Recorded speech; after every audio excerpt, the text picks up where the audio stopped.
მოდით ნახოთ მეგობრებო, როგორ განვითარდება თქვენი ფინანსები სექტემბრის თვეში. ნახოთ აბა, როგორ განვითარდება თქვენი ფინანსები სექტემბრის თვეში. პირველ რიგში აქ ვხედავ ძალიან ბევრ ნერვიულობას, ძალიან ბევრ შფოთვებს, მაგრამ ნუ შეგეშინდებოდ, ეს არ არის სექტემბრის პროგნოზი, თითქოს ახლა ხართ ზედმეტად დაძაბული, ზედმეტად ბევრს ნერვიულობთ იმასთან დაკავშირებით, თუ რაღაც კონკრეტული პროექტი მაგალითად ფინანსებთან დაკავშირებით გამართლდება თუ არა, გამოვა თუ არა კონკრეტული ფინანსური მიზნის მიღწევა თქვენს რეალობაში.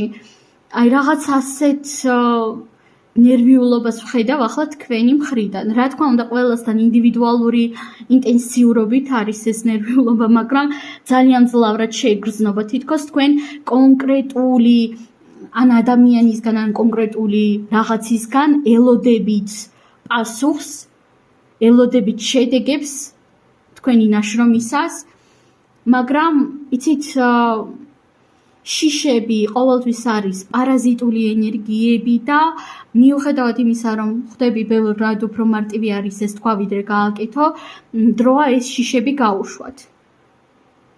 დიახ, დროა გაუშვათ ეს შიშები, იმიტომ რომ შიში ყოველთვის ნეგატივზე გვაპროგრამებს. და რაც შეეხება თქვენს ფინანსურ ენერგიებს, ახლა რა სახის პრობლემებიც ფიგურირებს თქვენს რეალობაში, იქნება ეს უფლობა, უბარაქობა თუ რაღაც კონკრეტული ნეგატიური მოვლენა ან სიტუაცია, ხო? ყველასთან ხომ ინდივიდუალური სიტუაცია გვაქვს, თქვენ აუცილებლად დააბრკოლებთ ამ სიტუაციას. აუცილებლად. მოდით კიდევ დავამატოთ არკანები და ვნახოთ, როგორ განვითარდება თქვენი ფინანსები სექტემბრის თვეში. როგორ განვითარდება კვერთხების ტუზი, ნამდვილად არ გაქვთ არაფერი სადარდებელი, დიახ, არ გაქვთ არაფერი სადარდებელი, იმიტომ რომ თქვენს რეალობაში მოდის რაღაც ახალი შესაძლებლობები, რაღაც ახალი პოტენციალიც და ნახეთ, აქ მოდის ახალი კომუნიკაციებიც, რომლებიც თქვენ ხელს შეგიწყობენ და დაგეხმარებიან იმაში, რომ თქვენ სწორად შეძლოთ თქვენი ფინანსური ენერგიის მიმართვა. მაგალითად, ეს შეიძლება იყოს მეგობრის ან ამხანაგის რჩევა, დაუშვათ სამსახურზე, ან დაწინაურებაზე, ან ვაკანსიაზე სადმე, ხო?